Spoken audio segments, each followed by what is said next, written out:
Dopo alcuni corti splendidi hai deciso di buttarti finalmente sul lungometraggio. Quello che voglio chiederti è perché proprio adesso e come nasce l'idea della Tartaruga Rossa? Actually, I wasn't even planning to make a long film.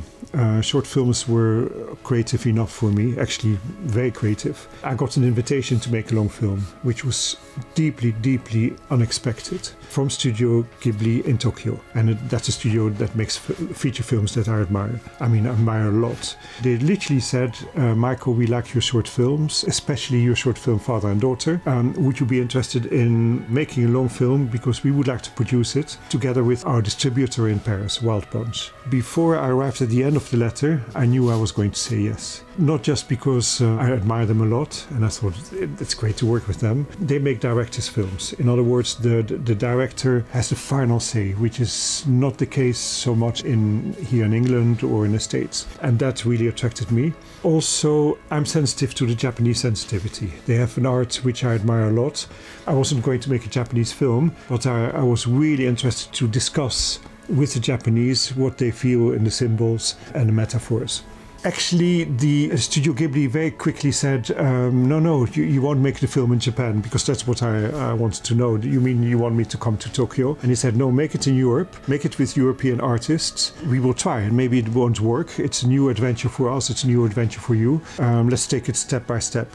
They stayed very carefully at distance, but of course they wanted to follow the project, and I made regular trips to Tokyo to get feedback, basically, to ask their opinion, to show them the progress, but also to ask their opinion, mostly with Isao Takahata. He was like the spokesperson for Studio Ghibli, and also with Toshio Suzuki. E a tuo parere perché si sono innamorati proprio del tuo lavoro? All three of Studio Ghibli, Miyazaki, Takahata and Suzuki, they said they liked particularly my short film Father and Daughter. They liked the subject, they liked the graphics. They even said, we think it's a Japanese film, which, I mean, you can't hear a bigger compliment than that. We didn't go too much into detail why they liked it, but I kind of understood why I liked it. There's a sensitivity. It's not a Japanese film, but I'm inspired by Japan for the seasons, the notion of time, the showing of the seasons, the stillness, the very, very simple Japanese art with brushstrokes and ink on paper. So I'm not that surprised that they noticed that short film. E Suzuki, Miyazaki e Takahata come hanno reagito alla vista del film completo? The producers who worked with me were only Takahata and Suzuki. Takahata is basically a director. He makes his own films, but in this case he was a producer. Mm-hmm. Miyazaki was not involved at all. He didn't see anything. During the whole production he didn't see any images from the film. Or if he did, he never told me. And so Miyazaki saw the film when it was finished for the first time. And he made some very, very nice compliments. We sat together in a canteen of Studio Ghibli on a very, very, very hot summer's day, and he said he liked the integrity of the film. He said many people in the West imitate Japanese art. What he liked about The Red Turtle is that it did not imitate Japanese art. It had its own style. Basically, he just said that he liked the film very much. Takahata and Suzuki didn't see the finished film suddenly. They saw the film in progress all the time. So when they saw the finished film, it was just like a little step after the previous step. There was no such thing as a big, big, amazing moment. They saw the film when it was almost finished. They were very pleased.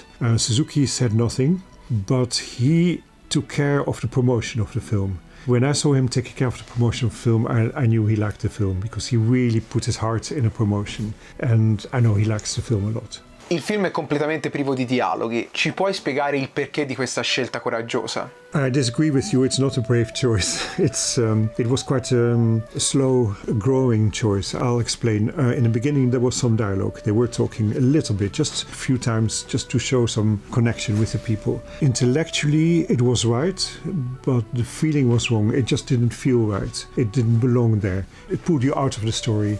We tried different sentences and different things, and in the end we just dropped the whole thing. We dropped the dialogue. There was very, very little anyway. And then my worry was we have to communicate very clearly with the acting. We have to make sure that the characters speak with their body. Some scenes were animated over a very, very long period of time. I was very, very pleased with the choice to drop dialogue. But it's not a purpose to say to everybody, this is a film without dialogue. It's more like, watch the film. Okay, yeah, they don't talk, all right. But it's more about the whole language, the film language.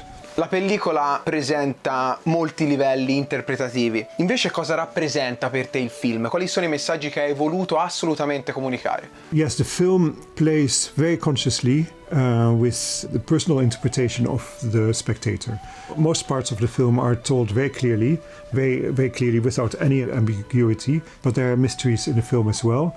They are not supposed to be unpleasant. They're supposed to be beautiful mysteries. Like in real life, many things are beautiful. I mean, let's face it, even love is mysterious. So the film plays with that, and it tells the spectator, this is not explained, but on a feeling level you can connect with it.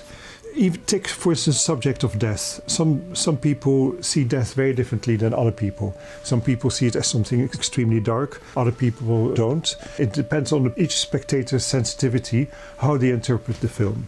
It was not easy because I hoped the film would be not too confusing, because some people like everything to be explained very clearly. So we talked a lot about that, my editor especially, and for 4 months I worked with a co-writer, Pascal Ferrand. She's a filmmaker herself. With her I discussed the mysteries a lot, and the clarity and the symbols and the metaphors. I would say, what is my message? I would say ideally the film has no message. I mean, no really message, but something, ideally the film works on a level, on a person. It would be nice if some people who watch the film recognize their own deep love for life and for nature, especially for nature. Their deep connection with nature. Not like pretty this, beautiful that, but deep inside. Just the beauty of nature, the beauty of temperature, the beauty of light, the beauty of being able to walk, that kind of nature. If the spectator kind of connects with that and it wakes the spectator up to his or her own deep awe for nature, that would be absolutely perfect. Maybe not every spectator, but some of them. Nel film è possibile vedere elementi sia occidentali che orientali, appartenenti a due tipi di cinema completamente differenti, parlando d'animazione ovviamente. A quali atmosfere ti sei ispirato e quali sono i tuoi registi di riferimento di questi due mondi?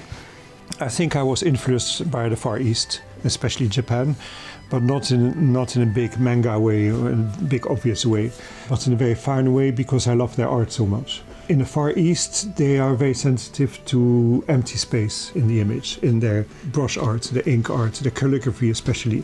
They know the beauty of leaving the image empty. And not just because the empty space is beautiful, but it's very powerful and it reacts with the line. We have that in the West too, but not like them. They have it very consciously. They know exactly why they're doing that. And that inspires me and many of my colleagues. I'm absolutely not unique. So I think my artwork in general and this film in particular is inspired by that.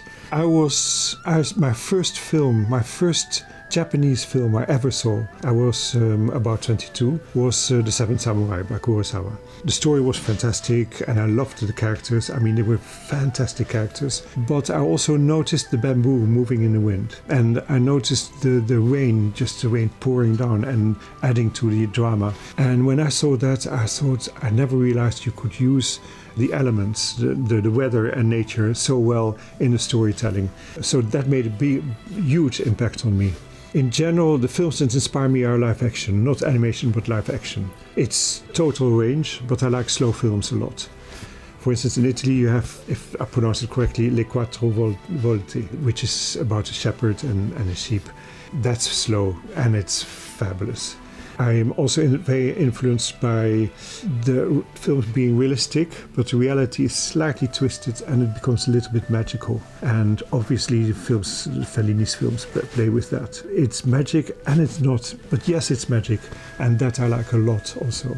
Al momento la CGI impera sul mercato dell'animazione mainstream. Secondo te perché il mercato è andato verso questa direzione? E secondo te è possibile che la gente torni in massa a vedere film in tecnica tradizionale? I'll explain this. When you do drawn animation, every animator has a unique personal style. So the character changes a little bit from one person to another. And it's a very important job to stay stable, to stay in the style of the character and not to give him a bigger head or eyes that go apart or something that changes his look. And it's a big job to keep the coherence of the character. With CG animation, you don't have that problem. The character stays exactly the right shape and the right design. That makes a film automatically already more solid, the CG films. Another advantage of CG films is the possibility to move the landscape, to enter landscape and to change perspective and to follow the shapes in the landscape, to travel in a landscape, which is almost impossible when you have to draw that. A huge advantage of CG animation is the shadows. You can create light sources,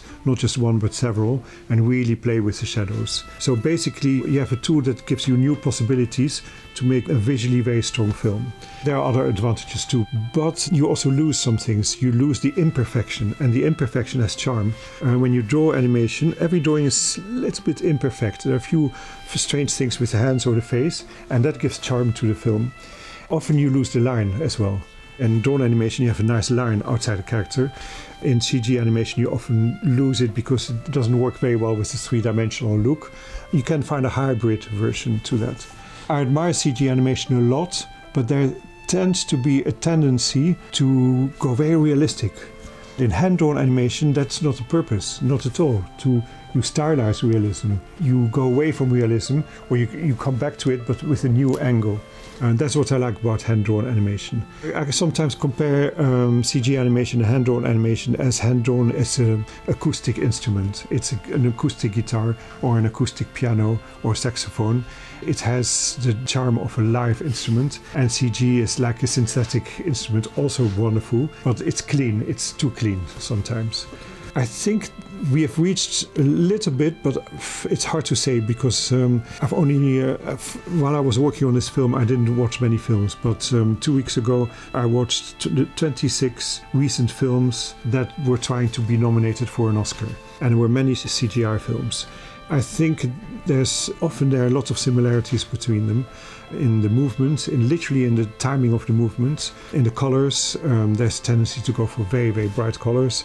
In the very, very roller coaster rides in the landscapes, and certainly the dialogue, the witty dialogue, etc. There's a formula that we find that works well, that's very commercial. But now people start saying, okay, we want to see something new again. And so they look at handmade animation, clay puppets or hand-drawn, with a fresh eye, with a new curiosity.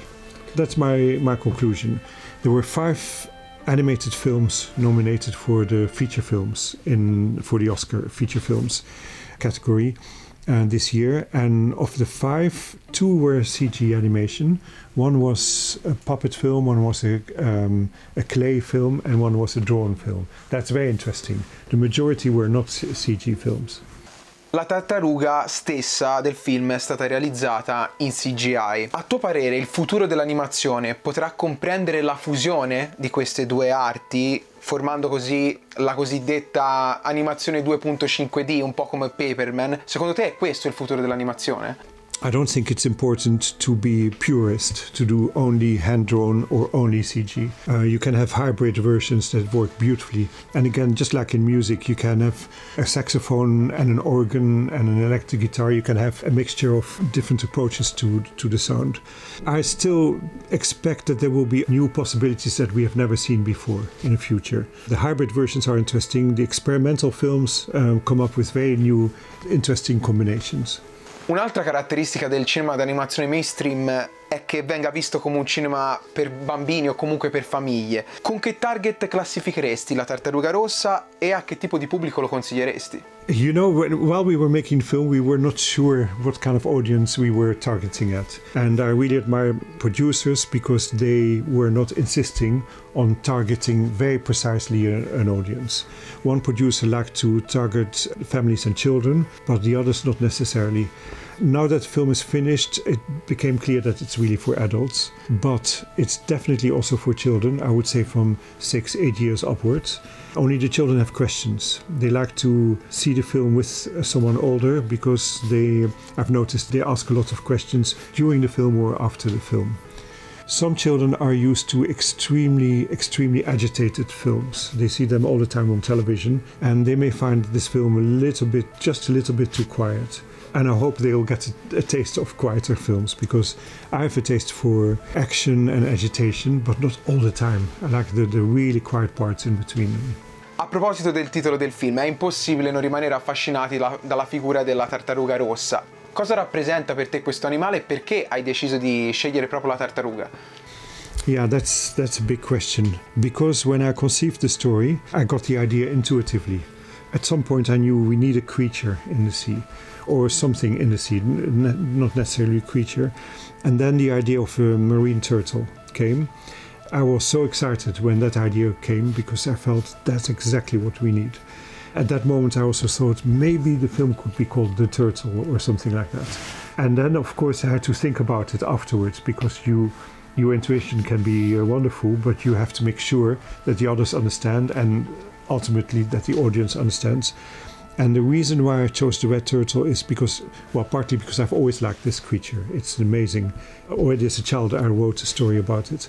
It's a reptile that really moves me because she belongs to the ocean. She can breathe, but she belongs to the ocean. That's where she belongs. And not just the ocean here, just near the coast, but she goes for 2,000 miles all the way up the oceans, far away where no one knows where she goes. And then she comes back again a year or 2 years later. So she's a solitary, peaceful, old creature.